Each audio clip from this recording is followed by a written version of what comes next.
The Verdun War started on February 18, 1916, when General Philippe Pétain wanted to be a hero in France.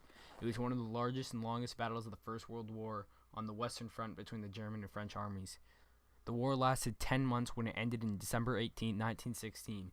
There was over 140,000 Germans dead out of 337,000, and France's had 160,000 dead out of 377,000. A good percent of the deaths were from diseases and infections when they got wounded.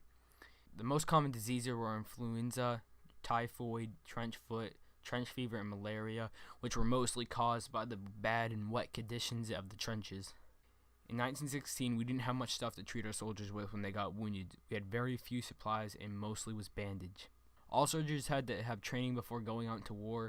New recruits were first put through 3 months of basic training to build up physical fitness, confidence, discipline, and obedience, and to teach them the military skills needed to function in the army. Their training consisted of drilling on the parade square, learning to march and parade for an hour and a half to work on their fitness.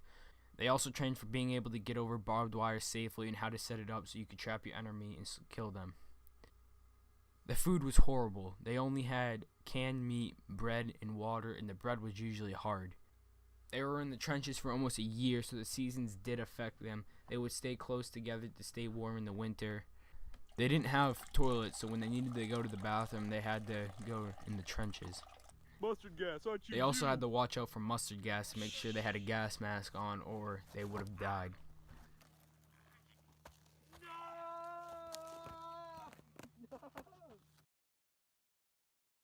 Many months later.